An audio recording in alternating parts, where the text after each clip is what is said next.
권현교육 권현 선생님입니다. 자, 저번 강에서는 2026학년도 서부터 2028학년도까지 지금 현 고1, 그다음에 고2 학생들, 또 중3 학생들, 대학 가는 지금의 상황에서 뭐 정시도 그렇고 수시도 그렇고 정시 안에 생계부가 들어오고 이제 수시도 지금 대학별 본고사의 부활. 다시 말하면 대학에서 어떤 거를 지금 우리 학생들한테 보기를 원하고 우리 학생들이 어떤 거를 해야 의사라든가 그다음에 스카이권이라든가 대학을 갈 수 있는 거에 대한 설명을 드리고 있습니다. 자, 오늘도 역시 대학교 본고사 말씀을 좀 드리면서 면접 얘기를 좀 드릴 건데요. 이 면접의 중요성이라는 것은 왜 그러냐면 생계부와 면접이 같이 가야 되기 때문에 그렇습니다. 다시 말하면 학생부 종합전형은 일반고가 됐던 자사고가 됐던 국제고가 됐던 국제학교가 됐던 해외고가 됐던 1학년 때부터 10학년 때부터 시작된 그 내용의 축척이 10학년, 11학년, 12학년, 고1, 고2, 고3을 거치면서 생계부의 축척이 돼야 되고 생계부가 없는 검정고시와 해외고 학생들은 학교를 다니는 그 순간 검정고시 학생들은 검정고시를 봐서 검정고시 졸업을 100점으로 보는 그 순간까지 생계부 대처식을 나이에 맞게 기간별로 부스가 쌓여야 됩니다. 그 내용은 대학에서 평가하는 전공에 대한 전강 적합성을 또 인성을 그다음에 학생부 종합전의 평가 요소에 맞게 의대라고 하면 다양한 MMI 면접을 수행할 수 있는 사고의 능력들을 완성할 수 있는 성장시킬 수 있는 프로젝트들이 일반고라고 하면 수행평가들이 그 안에 들어와서 일반고, 자사고, 생기부가 있는 학교들은 세특을 통해서 본인의 전공이 입학사관관들에게 평가를 받아야 되는 거고 생계부가 없는 해외고나 검정고시 학생들은 생계부 대체서식의 공란, 쓰는 난을 통해서 A4용지 하나당 3장에, 한 프로젝트당 3장에, 서울대 같은 경우는 30장을 낼 수가 있고, 성균관대 같은 경우는 20장을 낼 수가 있죠. A4용지 하나당 3장, A4용지 하나당 프로젝트 하나당 2장 정도의 내용을 올바른 증빙체와 함께 기간에 맞게 제대로 잘 맞춰서 해야 됩니다. 이것은 지금 우리가 서울대학교 음대를 가야 되는 학생들, 실기를 준비하느라고 검정고시를 쳐야 되는 학생들, 그 다음에 우리가 정시를 봐서 이번 연도 2026학년 서울대, 그 다음에 연세대, 고대, 그 다음에 부산대, 한양대, 성균관대 해서 이 6개 대학은 정시에도 생계부를 본다고 합니다. 많게는 40에서 적게는 5%까지. 보통 한 서울대 40, 나머지 대학들은 한 20, 이번에 연세대학교는 5% 이렇게 이제 보는데 이건 더 늘려갈 추세고 지금 2028년도에 이제 수능을 봐야 되고 정시를 봐야 되는 지금 현 고1 학생들은 이 추세가 더 늘어날 전망이기 때문에 내가 정시로 대학을 간다. 내가 수능으로 의대를 간다고 해도 이제 생계부를 잘 만들어야 되고 생계부 만드는 것뿐만이 아니라 그 생계부를 통해서 성장을 통해서 3년 동안에 파생된 MMI 면접을 수능 정시도 MMI를 보기 때문에 의대 같은 경우는 MMI 면접을 할 수 있는 그 능력을 길러야 됩니다. 자, 이 얘기는 다 제가 저번 시간에 드린 말씀이고요. 오늘은 인문학과, 경영학, 정치외교학과, 그다음에 심리학과, 예술미학과 등등해서 빅5, 서울권대학교, 서울대, 연대, 고대, 성균관대, 경희대를 중심으로 인문학과 학생들의 생기부 구성 내용과 거기에서 파생된 본고사, 면접 유형에 대한 문제를 직접 제가 고대 이번에 2025학년도 바로 작년에 났던 따끈따끈한 인문학과 면접 문제를 같이 기출을 풀어드리는 시간을 갖도록 하겠습니다. 자, 화면 공유하면서 같이 보시죠.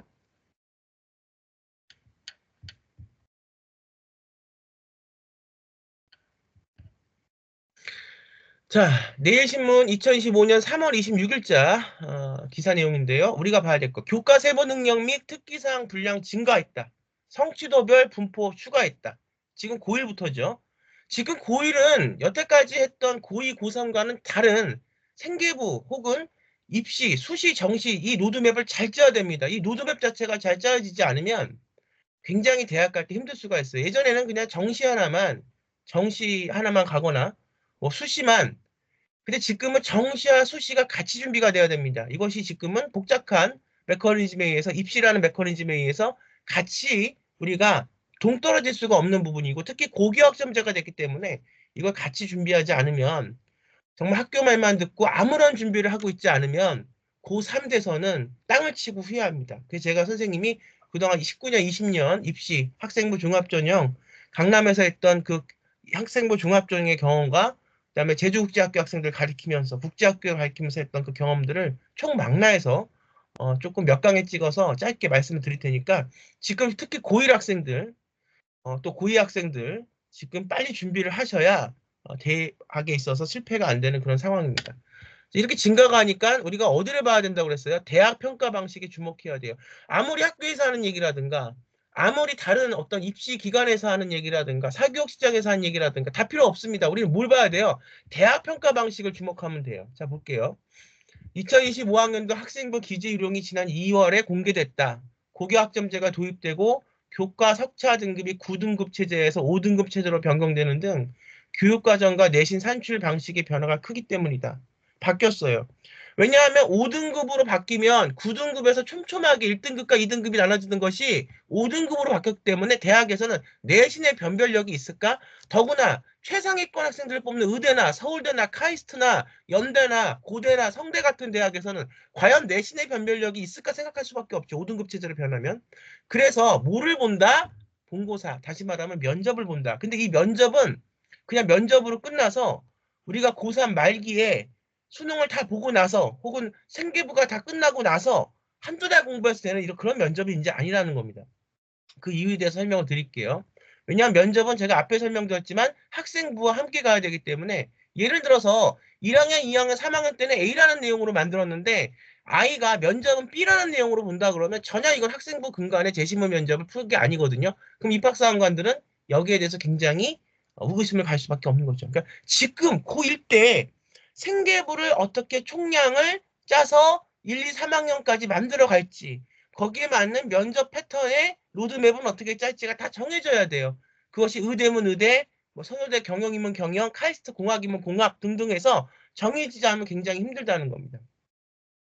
자, 최근 대입에서 학생부 위주 전형뿐 아니라 정시에서도 반영하는 대학이 증가하고 있을 만큼 학생부 기재 요령을 알아두는 것이 중요하다. 이건 제가 설명을 이미 십몇 년 전부터, 최근 거는 3년 전부터 말씀을 드렸기 때문에 찾아보시면 제 영상에서 도움이 되실 겁니다.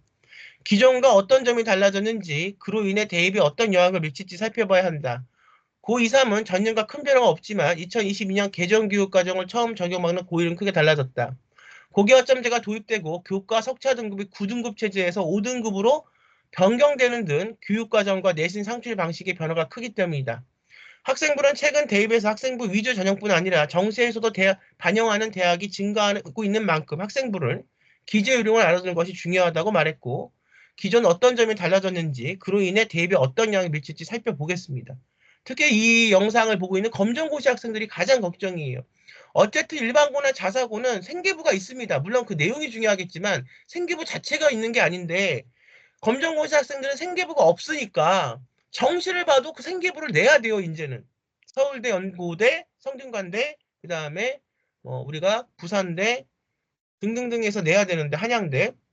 문제는 이것이 지금뿐만이 아니고 앞으로 2017년, 2018년으로 갈수록 이 대학들이 훨씬 더 늘어난다는 거죠. 이런 생계부를 받는 대학들이. 왜냐하면 서울대가 이미 몇 년 전부터, 2년 전부터 하고 있기 때문에. 그래서 검정고시 학생들은 최소한 지금 3월 말 4월 초에는 이걸 만들어야 이번 연도 수능을 대비할 수 있다는 거, 정시를.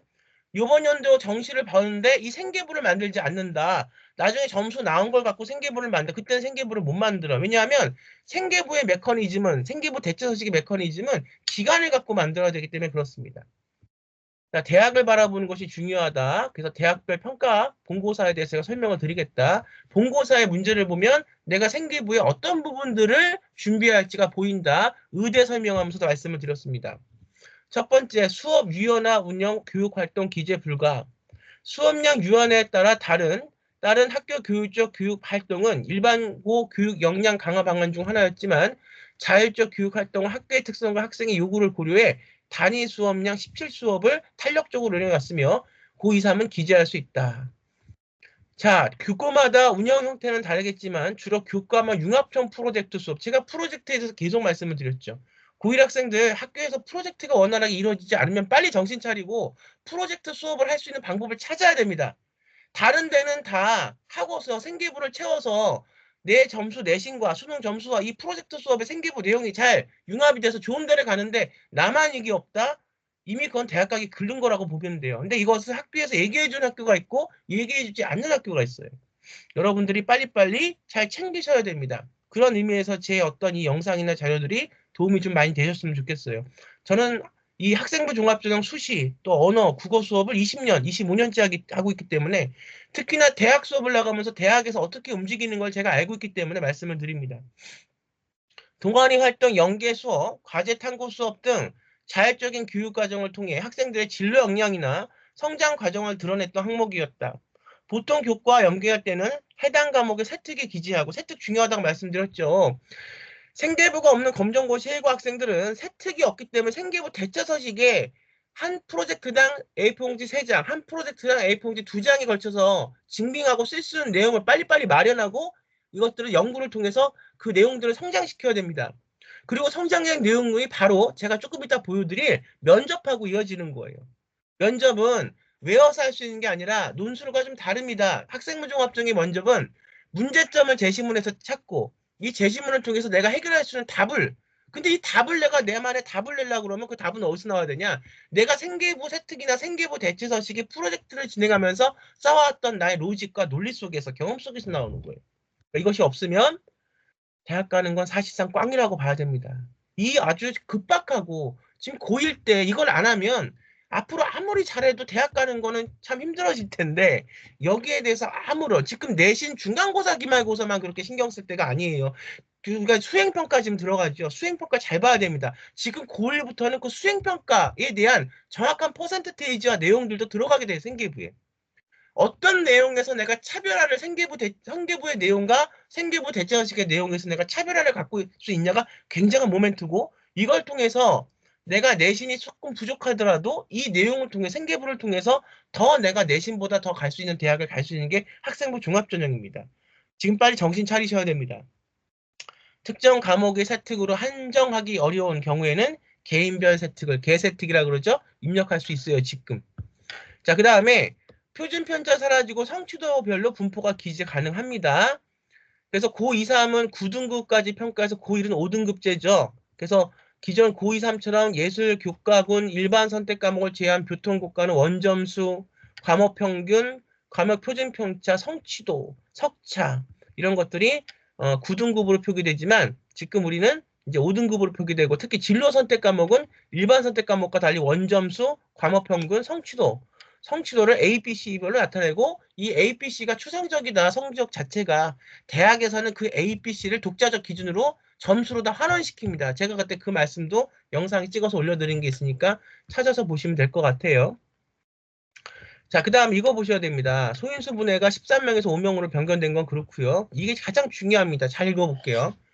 대학 제공 학생부 정보 확대, 건 고127을 2028학년도 대입은 학생부 항목뿐 아니라 평가 방식에도 변화가 예상되는데 현대 블라인드 평가로 제공되고 있죠. 이거는 굉장히 학생부 종합전형을 뭔가 손발을 묶은 듯한 하지만 사실 눈 가리고 아웅이었다. 어느 정도의 입학사정관 능력이 되고 경험이 되는 사람들은 그 학교의 프로젝트나 세특 수업이 그렇게 매번 공교육에서 변하는 게 아니에요. 빨리빨리 시대가 맞게 결국 대학의 어떤 그 목표를 대학의 시선을 따라가야 되는데 대학에서 하는 수업을 보면 대학에서 어떤 학생들을 가리키고 그 학생들이 수업을 통해서 대학 졸업을 통해서 사회에 어떻게 진출되는가 그래서 어떤 포지셔닝으로 사회에서 어떤 능력을 갖고 살아가는가를 원하는 걸 보면 학생부 종합전형의 세특과 프로젝트도 어떤 식으로 만들어져야 가나가 보입니다. 내 전공에 맞게. 그런데 공교육 안에서의 어떤 그 자사고라고 해도 이런 세특이나 모든 수업이나 어떤 프로젝트 수업 자체가 매번 아이디어를 내고 바꿀 수 있는 게 아니에요. 아이들은 많고 선생님들은 한정돼 있고 더구나 선생님들도 이것만 매달리는 게 아니기 때문에 아이디어의 한계가 있습니다.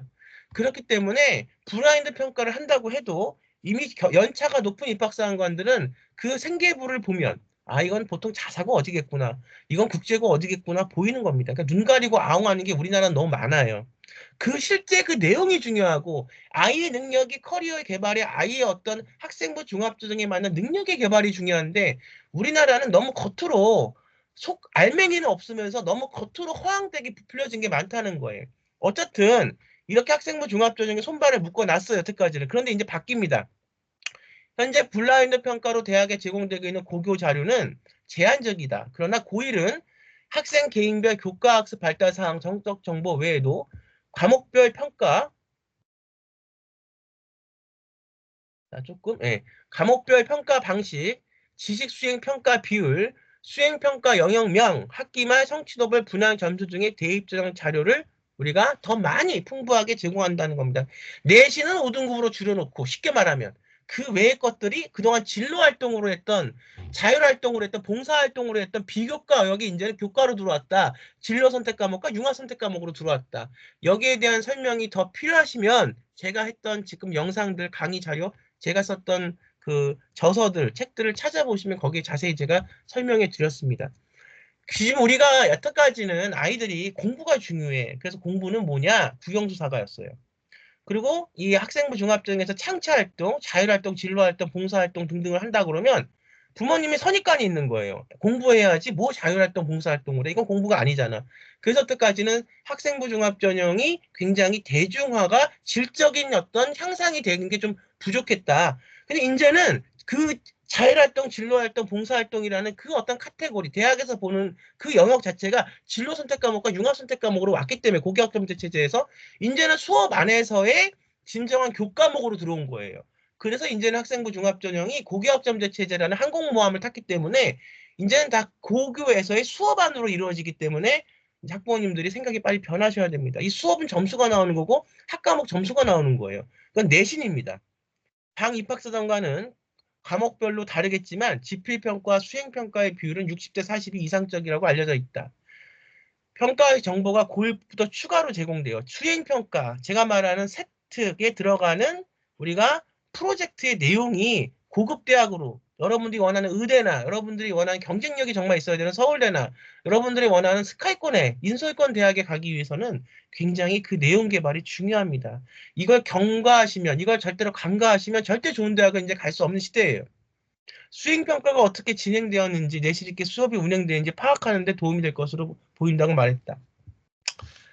그 다음에 창체활동 뭐 그렇고요. 축소됐다. 그래서 그것이 이제 뭘로 들어왔다? 교과 안으로 들어왔다.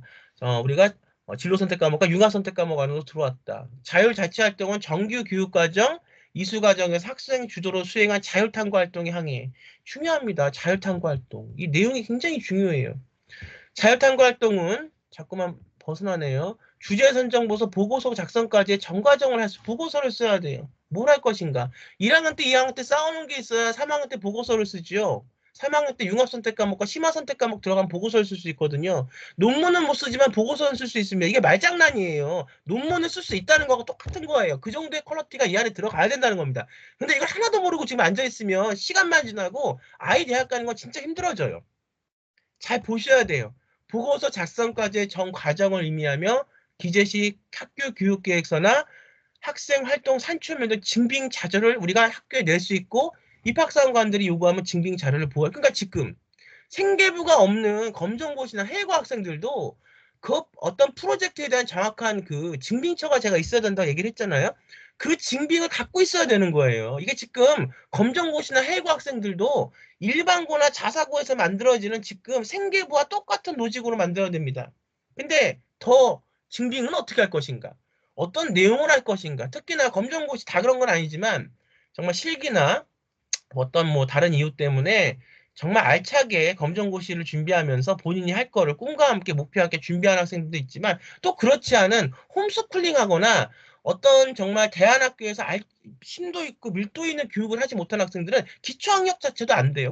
기초학력 자체도 안 되는 아이들이 어떻게 탐구를 하고 보고서를 쓰고 자율활동을 할 수 있겠는가? 그것을 그냥 개인적인 취미활동에 뭐 무크를 보거나 책을 읽거나 이건 할 수 있겠지만 대학에 가는 자율활동에 심도 있는 의미 있는 우리가 보면 대학에 갈 때 일반고, 자사고, 국제학교, 국제고, 과기고, 과학고, 그 다음에 해외고까지 검정고시만 붙어서 시험을 보는 게 아니라 전체 해외고까지 붙어서 경쟁을 하는 거예요. 그럼 이렇게 이제 결론이 나오죠. 내가 검정고시라도 최대한 내가 좋은 데를 가기 위해서는 카이스트 정도를 가기 위해서는 뭐 해야 되냐? 자사고를 뛰어넘는 정도의 프로젝트를 생계부 대체서식에 올바르게 증빙받아서 올바른 기간 부수를 갖고 만들어야 된다는 얘기예요. 성장시켜야 된다는 얘기예요. 내가 서울대학교 음대를 가는데 실기를 준비하느라고 검정고시다. 무슨 말이냐? 최소한 선화예고나 서울예술고등학교 정도를 뛰어넘을 수 있는 내용의 생기부 대체서식은 갖고 있어야 실기와 플러스가 돼서 대학을 서울대라고 하는 음대를 갈 수 있다는 겁니다. 생각해보면 정확하게 상식적으로 나오지 않습니까? 뭔가를 하고 있지 않다. 이번 연도 지금 수시는 9월달, 수능은 10월 말에서 11월 초, 뭐 이렇게 지금 잡혀 있는데, 지금 수시는 6개월도 안 남았고, 수능은 해봤자 지금 7개월 남았어요. 그런데 어떻게 이런 어떤 생계부와 생계부 대처식이 준비가 안 돼 있다. 재종반에 가서 수능만 공부한다. 이제는 올바른 정시 혹은 수시의 로드맵이 아니라는 겁니다. 그래서 이런 것들을 증빙자료를 보관해야 하고 진로 활동은 진로 희망 분야와 각종 진로 검사 및 상담 결과 관심 분야 및 진로 희망과 관련된 학생들의 활동 내용을 담임 교사가 기재하게 돼 있습니다. 자, 이제 이렇게 말씀드렸어요. 뭐가 중요하다?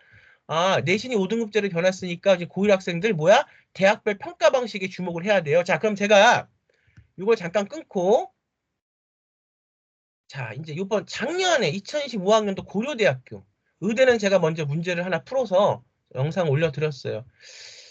사실 인문학과를 참 재밌는 건데, 그리고 인문학과에 대해서도 우리 학생들이 수요가 많이 있는데, 시간이 없어서 시간만 많으면 인문학과도 분석해드릴 거고, 그 다음에 자연계열의 공대 면접 문항도 제가 분석해드릴 거고, 경찰대도 분석해드리고, 교대도 분석해드리고 싶어요. 근데 시간이 너무 없습니다.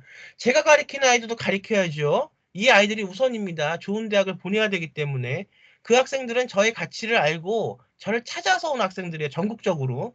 두 번째, 이 학생들만 잘 가리키면 되냐? 아니에요. 저는 20년 전부터 학생부 종합전형의 선도 과정을 위해서 세상과 함께 저는 그 맞섰기 때문에 학생부 종합전형이라는 게 진정한 의미를 알리고자 세상에 제가 말을 스피커를 켜고 얘기를 했기 때문에 이걸 잘 모르는 사람들한테도 학생들한테도 알려야 될 저는 의무가 있습니다. 그래서 이런 것도 해야 되죠. 그 다음에 프로젝트도 개발해서 수업도 해야 되죠. 공교육에 가서 자사고에 가서 학생부 종합전형도 가르쳐야 돼요. 또 어떨 때는 국어도 가르칩니다.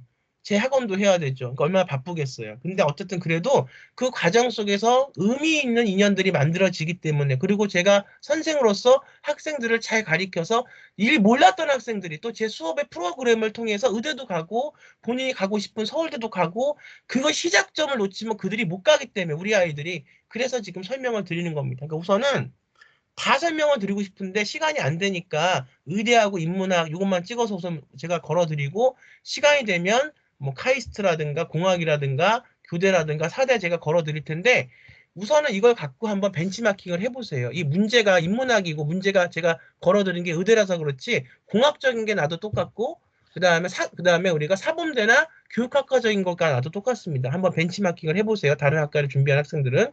그리고 모르면 저한테 물어보세요. 가르쳐 드릴게요. 20년을 했기 때문에 여러분들이 수능 우리가 학생부 종합전형에서 권현 선생이다 그러면 여러분들이 아마 잘 모르셔도 한번 찾아보십시오. 제가 그때까지 20년 동안 노력한 노력들이 다 인터넷에 있습니다. 조금만 찾아보시면 저에 대한 진정성을 충분히 알아보실 수 있을 거예요. 자, 이제 설명드리겠습니다. 작년에 했던 고려대학교 의대는 제가 이미 찍어서 설명해 드렸고요. 인문계열 문제예요. 어떤 그러면 대학에서 우리가 내신이 5등급으로 축소됐으니까 지금 고1부터 대학에서의 시선이 중요하다. 어떤 걸로 뽑겠냐? 이걸로 뽑겠다는 거예요. 근데 이거는 아까도 말씀드렸지만 면접 따로 생계부 따로 면접 따로 생계부 대처식 따로 가는 게 아니라 면접과 생계부가 같이 가야 된다는 겁니다. 지금 생계부가 만들어져야 되는 거예요. 이런 노직을 갖고. 자, 먼저 읽어볼게요. 문제부터 보겠습니다. 완전 국어예요. 이것이 인문계열 문제, 경영학 문제, 그 다음에 우리가 뭐 심리학과 문제, 그 다음에 우리가 정치외교학과 문제 등등은 완전 국어입니다. 그러니까 국어를 잘해야 돼요. 그래서 제가 이게 2028학년도 수능이 바뀌면서 지금 가장 중요해진 게 국어라고요. 그리고 제가 국어 강의를 저는 이제 전문성이 더 중요하기 때문에 제가 국어 강의를 하고 입학사원관을 하고 나서는 국어 강의를 좀 안 하고 학생부 종합전형만 가르쳤어요. 근데 물론 학생부 종합전형은 국어보다 훨씬 더 높이 있는 영역입니다. 근데 제가 이제 요즘에 와서는 다시 말씀을 좀 드리는 게 국어를 어떻게 배우냐가 중요합니다. 그동안 배웠던 암기식 국어, 그동안 내신에서 배웠던 주입식 국어를 갖고는 전혀 이런 걸 풀 수가 없습니다. 왜 그런지는 제가 지금 문제를 풀면서 말씀을 여러분들이 느끼고 경험할 수 있게 지금 설명을 해드릴게요. 이건 국어 기반입니다. 그러니까 국어도 수능 요번에 고1, 고3, 뭐 고2, 3월 모평 굉장히 어려웠습니다. 왜 그러냐? 특히 고1들 보면 멘붕인데 내가 배운 데서 안 나왔거든. 근데 문제는 배운 데서 안 나와도 어떻게 앞으로 국어를 배워야 되냐? 내가 안 배운 지문과 안 배운 어떤 그 영역에서 비문학 문학에서의 지문이 나오면 그걸 갖고 내가 충분히 요리해서 안 배운 걸 갖고도 문제를 풀 수 있는 그 근본적인 능력을 국어에서는 배워야 돼요. 근데 맨날 문장 놓고 이걸 외우고 거기에서 나오면 다 맞고 안 나오면 다 틀리고 지금 문제 자체가 그 고등학교 내신도 배운 지문이라고 똑같은 문제 나오지 않아요. 그러니까 아이가 스스로 프로젝트도 할 수 있고 아이가 스스로 면접도 볼 수 있고 아이가 스스로 국어 수능과 내신도 공부하는 법을 익혀서 텍스트를 갖고 놀 수 있게 그 관점을 아이한테 가리키는 게 굉장히 중요하고 지금 고려대뿐만이 아니라 우리가 상위권 대학교, 그다음에 인서울권 대학교에 인문학뿐만이 아니라 이공계 문제, 면접, 그다음에 우리가 뭐 교육학과 면접 등등등 의대 면접해서 아이가 어떤 관점을 갖고 있냐가 중요해요. 그 관점으로 이 문제를 푸는 겁니다. 근데 이게 생계부를 우리가 만들면서 고1 때부터 이게 시작이 돼야 되는데 이미 다 늦어서 와요. 늦어서 언제 오냐? 고3 말기에. 혹은 그러면 사실은 아무리 잘 가르쳐도 대학을 합격할 수가 없는 거거든요. 제발 제가 좀 캠페인성 강의이기 때문에 제 실제 강의는 이렇게 하지 않아요. 왜냐하면 이미 다 이것에 대한 필요성과 중요성을 느끼고 와서 공부하는 학생들이기 때문에 이렇게 강의하지 않지만 지금 이 강의는 대중들을 통해서 아직도 이것의 필요성과 중요성을 모르는 분들을 위해서 제가 강의하는 거기 때문에 좀 강하게 강의하는 부분이 있긴 합니다.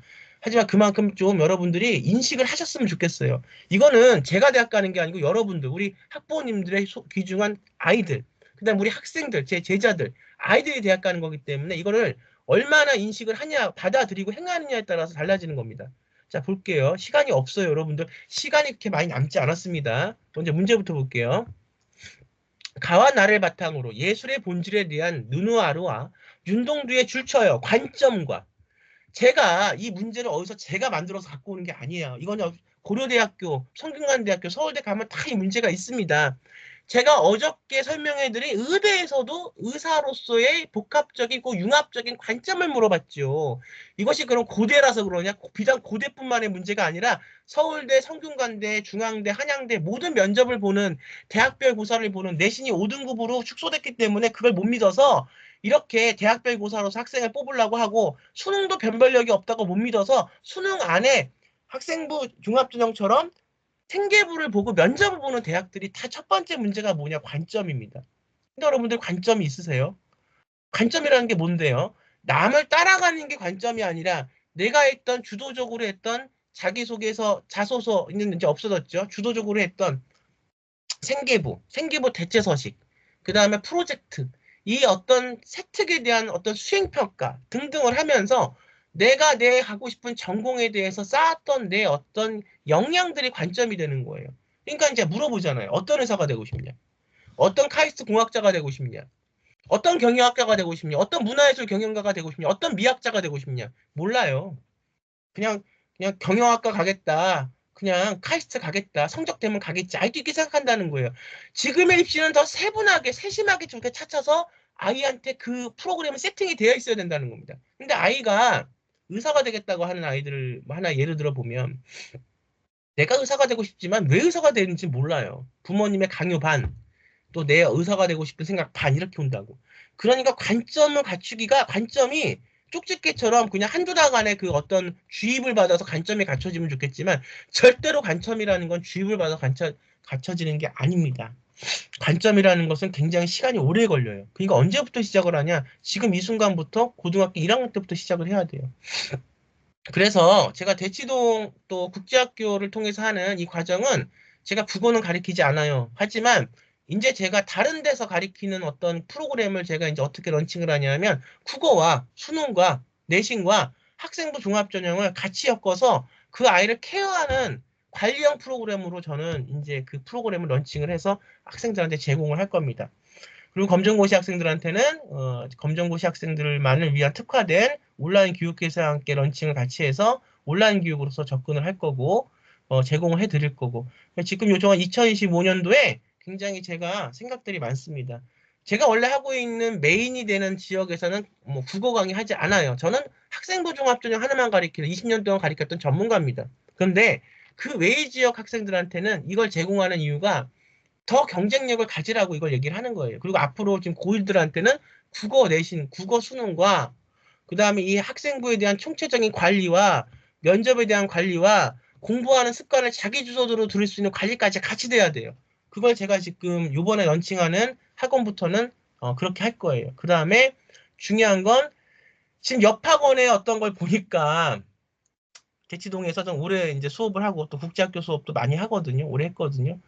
아이가 고교학점제에 들어갔는데 과목을 뭘 들을지 모르는 거예요. 과목을 정해서 들어야 되는데 과목을 정해서 들으려면 내가 꿈이 있고 꿈에 대한 의미가 있고 이유가 있어야 되는 거예요. 의사가 되고자 해도 내가 어떤 이유가 있어야 국어 수업을 통해서 어떻게 세특을 의대로 내가 성장하는 과정을 보여줄 수 있을지 세분적으로 어떤 의사가 돼야 되는 목표가 있어야 되고 그 로드맵이 있어야 되잖아요. 수학을 통해서 내가 어떤 그다음에 영어를 통해서 내가 어떤 걸 의사가 되는 게 보여줄지를 할 수 있는데 아이들이 그게 없으니까 뭐만 해주냐? 그냥 고교학점제에서 너네 가서 이 학점 들어, 너는 이 학점 들어 이것만 해준대요. 그러니까 눈 가리고 아웅이라고 제가 말씀을 드렸어요.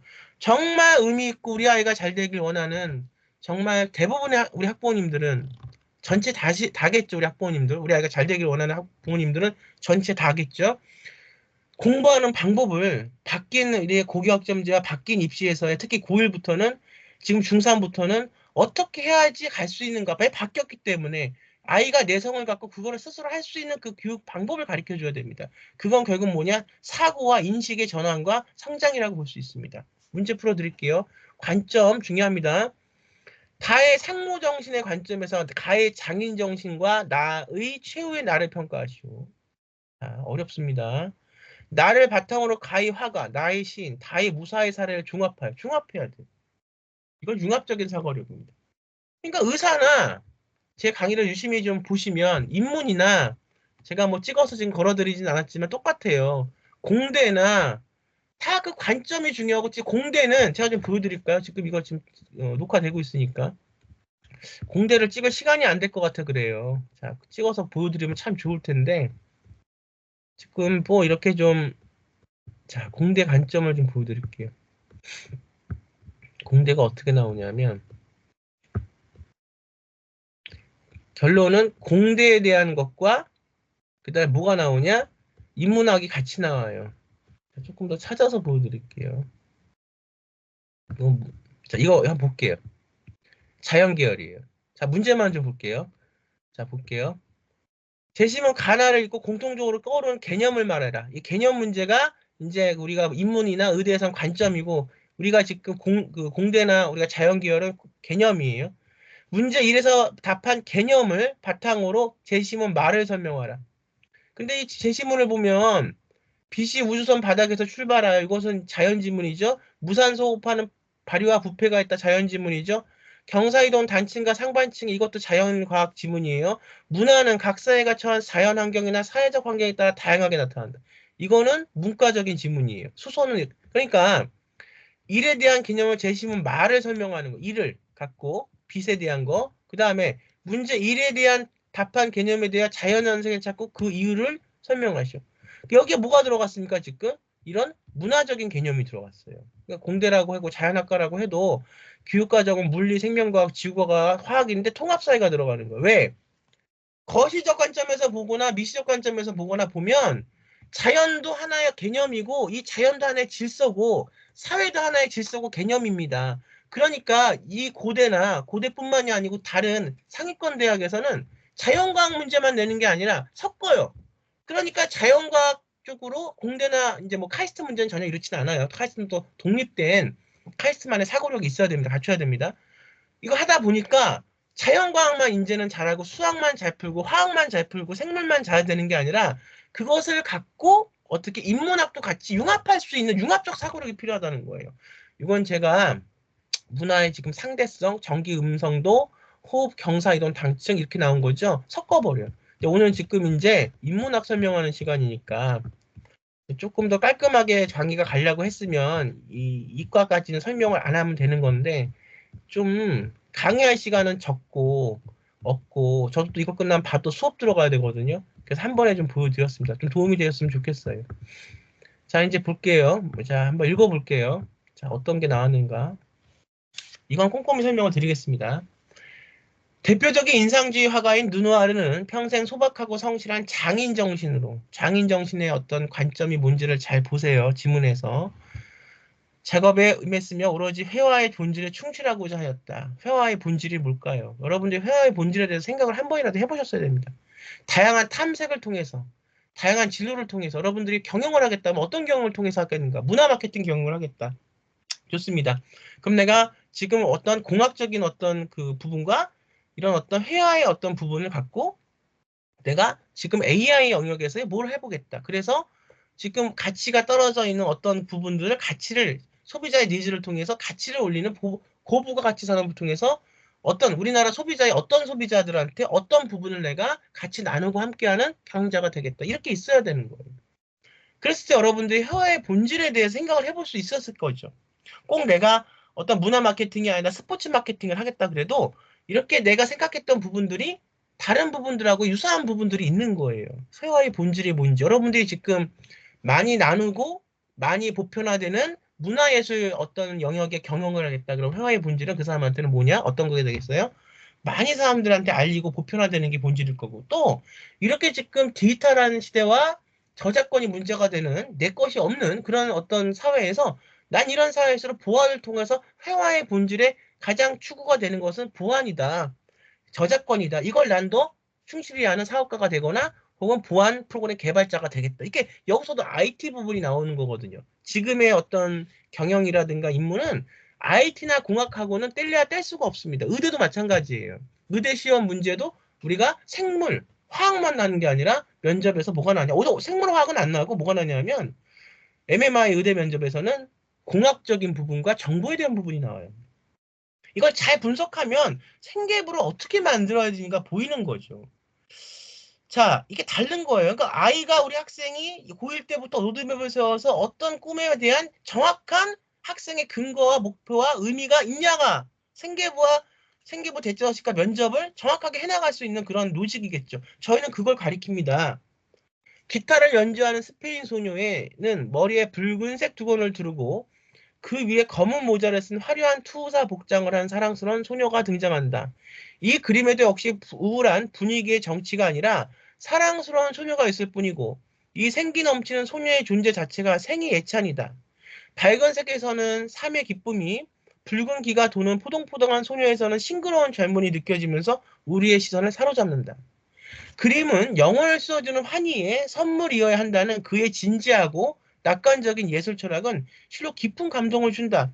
하지만 그가 밝고 행복한 그림을 그릴 수 있었던 것은 자신이 처한 온갖 경제적, 육체적, 정신적 고통을 예술에 승화시켜. 이건 장인 정신이죠. 그렇죠?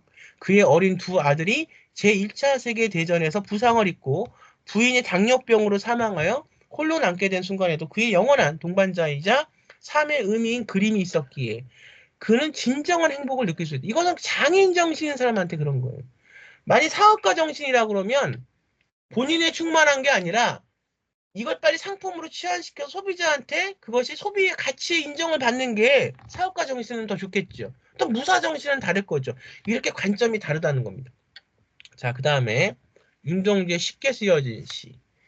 이거 제가 제자들한테 많이 가리키는 거고 아마 지금 이 강의를 듣고 있는 우리 제자들, 저를 알고 있는 우리 제자들은 이거 저한테 한 번씩은 다 배웠을 거예요. 한번 볼게요. 장밖에 밤비가 속삭이거려 육톡방은 남이 나라. 자, 이거 저 문학작품 강의할 때 국어 시간에 어떻게 강의하느냐.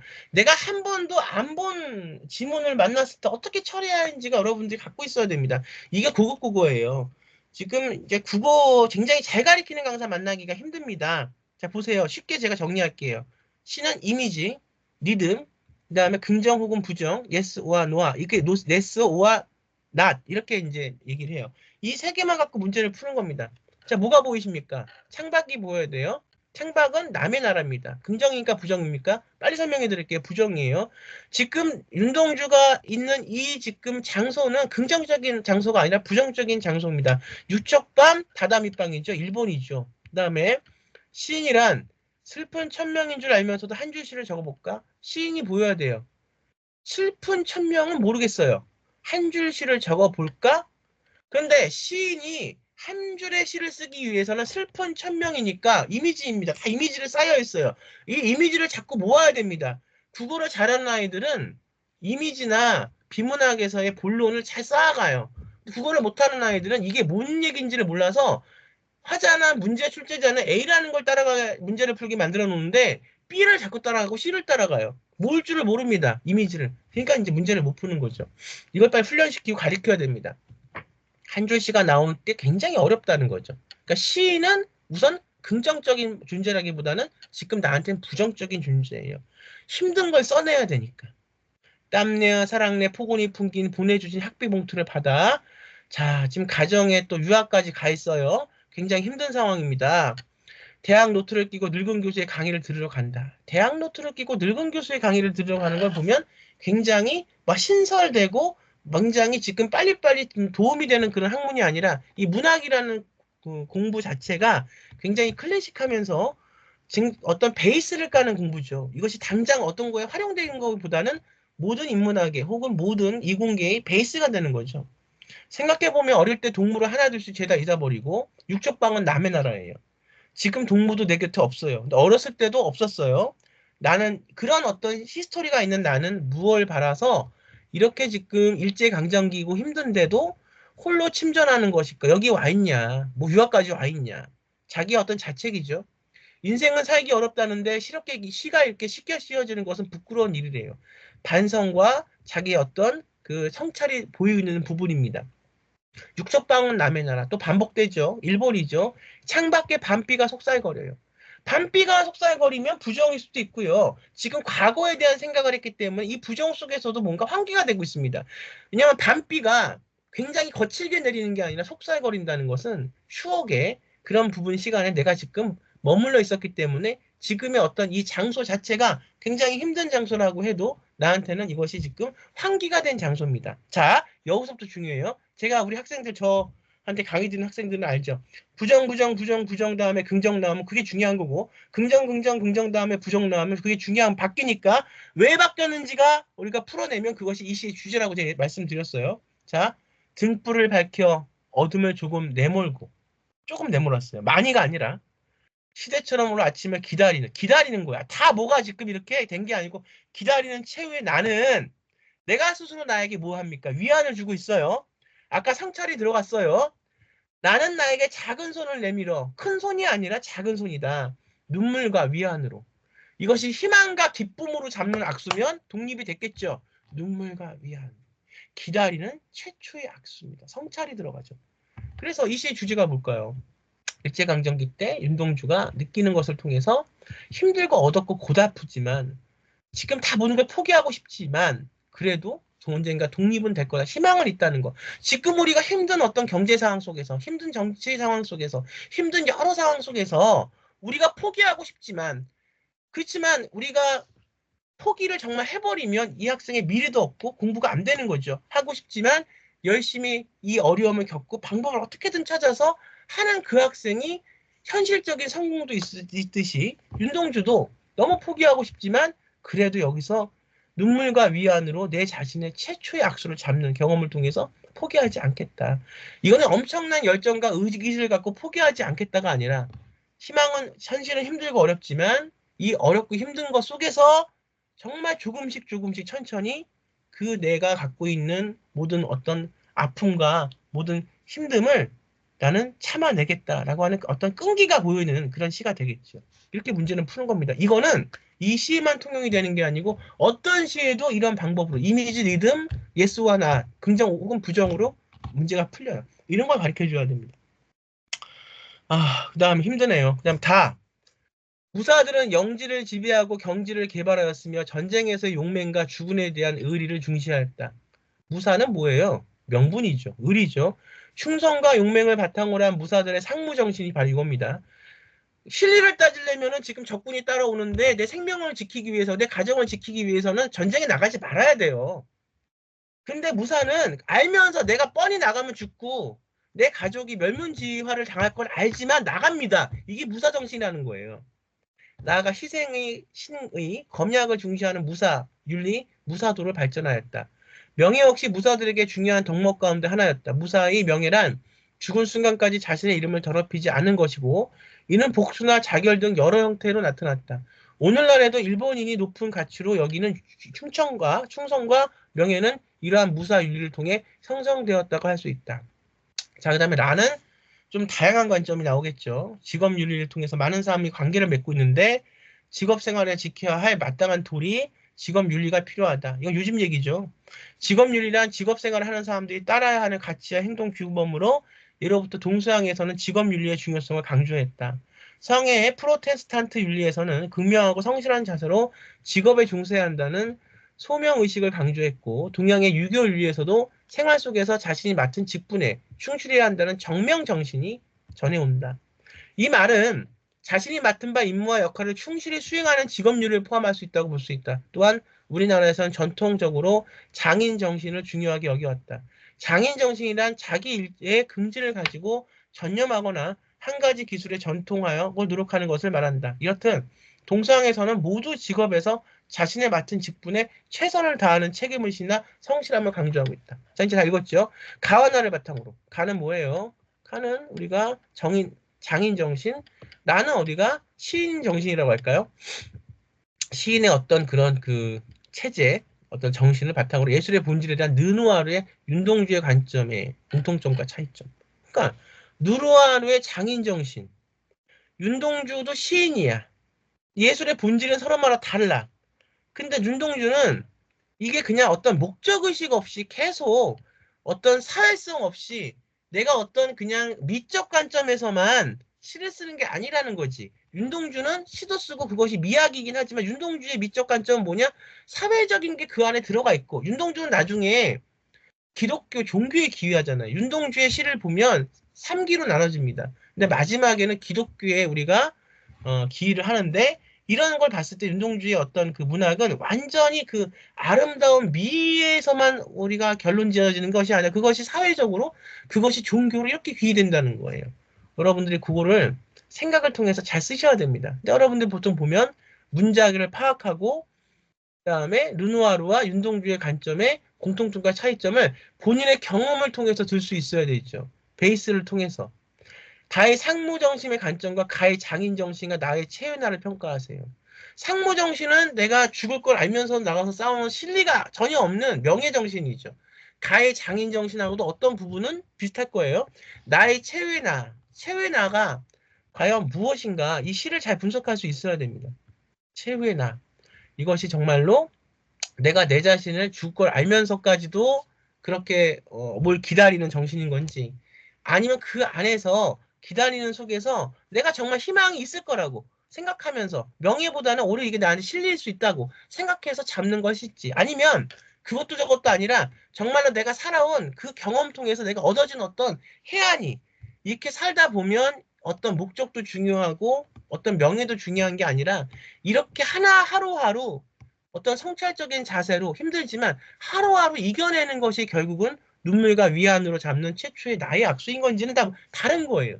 이것을 내가 생각하고 분석하고 경험을 통해서 프로젝트 안에 쌓았던 어떤 경험을 통해서 상황을 통해서 이것을 내가 풀 수 있어야 되는 겁니다. 그게 이 안에 문제에 나의 관점이 들어가야 되는 거예요. 나를 바탕으로 가히 화자, 나의 시인, 다의 무사 사례를 종합하세요. 나는 뭐예요? 요거 직업윤리. 서양의 프로탄트 윤리, 동양의 직업 윤리. 한번 여러분들이 다 평가해 보는 겁니다. 다 다르잖아요. 종합하여 직업 윤리의 필요성에 대한 자신의 생각을. 이게 문제예요. 논술하고 비슷하죠? 논술하고 달라요. 뭐예요? 논술은 아직까지의 논술은 가나 다다를 따라서 화자가 원하는 게 딱 들어가 있다고 답이. 그러면 가나 다라를 갖고 지문을 갖고 예시문을 갖고 화자가 원하는 대로 써주면 돼요. 문제 출제자가. 근데 이 학생부 종합전형, 이 정시, 수시, 이 면접 문항, 대학별 교사의 문항은 하자가 원하는 관점 자체를 따라가는 게 아니라 이걸 분석해서 여러분 프로젝트 할 때 자료를 정리하고 분석하잖아요. 문제점을 제시를 해야죠. 내가 공대를 가려고 그런다. 내가 보안 전문가가 된다고 그런다. 이런 어떤 나의 어떤 진로에 대한 정확한 어떤 나의 탐색이 있었다. 의미가 있었다. 그러면 지금 현재 보안 분야에서의 부족 뭐냐, 안 되고 있는 부분이 뭐냐.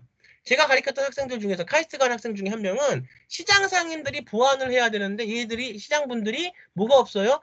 재산에 대한 중요성에 대한 인식도 없고 또 뭐가 없어요? 보안 프로그램을 가동할 돈도 없는 거야.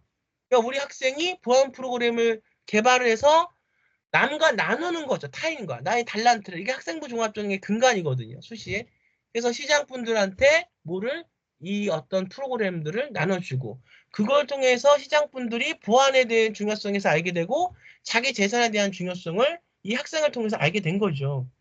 이게 굉장히 중요합니다. 그래서 나는 지금 문제점, 이건 옛날 얘기니까 이걸 또 쓰지 마세요. 이건 이미 다 해서 제가 대학을 보낸 학생의 얘기고 남의 거 따라하면 여러분들 합격하지 못합니다. 그래서 지금 내가 보안을 하던 의사가 돼서 뭘 하던 내가 어떤 지금 경영을 하던 내가 어떤 정치외교과를 가던 내가 미학과를 가던 지금 사회적으로 보이는 문제가 있어야 될 거 아니에요. 근데 여기서 그거를 물어보는 거거든요. 무사를 사례를 조합해서 직업 윤리에 대한 자신의 필요성에 대한 자신의 생각을 말하는 거예요. 자신의 생각. 그러니까 논술하고는 다르죠. 자신의 생각을 말하려면 프로젝트 하듯이 어떤 자료를 모을 수 있는 능력. 여기서 지금 모으는 거예요. 이 지문을 갖고 요점을 핵심을 파악해서 그러니까 국어가 안 됐으면 이거 입문 못 하는 거죠. 그 다음에 그걸 통해서 자신의 생각과 같이 넣어서 제시문은 내가 했던 프로젝트와 수행했던 경험들이 있어야 될 거 아니에요. 검정고시가 됐던 해외고가 됐던 국제학교가 됐던 일반고가 됐던 뭔가 한 경험이 있어야 될 거예요. 내 어떤 진로와 나의 어떤 그 어떤 직업 내가 가고자 하는 학과를 위해서 전공 적성을 위해서 했던 어떤 그 경험들이 있어야 될 거 아니에요. 그걸 갖고 이 문제를 내가 내고 해결 문제에 대한 어떤 내가 그 비판적인 것을 내가 보고 그 다음 이걸 내가 찾고 그 다음 이거 문제를 해결하는 과정 속에 내 답을 나라는 게 학생부 종합전형의 로직이라고. 근데 이 학생부 종합전형의 로직과 생각은요 절대로 이게 되려고 그러면 짧은 시간에 되질 않아요. 그러니까 이 강의를 전국에 있는 검정고시, 일반고, 자사고, 국제학교, 뭐 해외고까지 다 보실 겁니다. 그러면 제가 이렇게 다 해체해서 말씀을 잘 설명을 드리기 위해서 말씀을 드린 이유가 뭐냐? 결국은 이 능력이 있냐 없냐에 따라서 대학을 달려지고 대학을 갈 수 있냐 없냐인데 이것에 대해서 너무 손 놓고 있는 부분들이 있기 때문에 말씀을 드리는 거예요. 그래서 오늘 정말로 하나씩 다 분석을 했습니다. 의대도 물론 분석을 해드렸지만 인문학, 그 다음 인문학뿐만이 아니고 뭐 사범대, 교대, 그 다음에 카이스트까지 설명을 여기에 맞춰서 벤치마킹 하시면 돼요. 그래서 결국 이 능력은 짧은 시간에 이루어지는 능력이라면 좋겠는데 이것은 1년 반에서 2년이 걸리는 능력이고 지금 이것을 시작하지 않는다면 결국 우리 아이는 공부에 지금 몰입이 돼 있긴 하겠죠. 근데 결국 우리 아이는 이 능력이 없어 대학을 못 갑니다. 이거는 제가 20년을 해보고 그것에 대한 중요성이 너무 크다는 걸 느꼈기 때문에 지금 우리 고1, 고2, 또 고3 학생들한테 말씀을 드리는 거예요. 물론 고3은 늦었습니다. 하지만 이번 연도 입시를 치러야 되는 입장이라면 그것이 검정고시 해고 학생들이든 아니면 일반고건, 자사고건 이 능력이 아마 안 가득해졌을 거예요. 그럼 이걸 지금이라도 해야 그래도 가서 시험을 봐서 긍정적인 평가를 받아볼 수 있는 것입니다. 그래서 준비를 하시고요.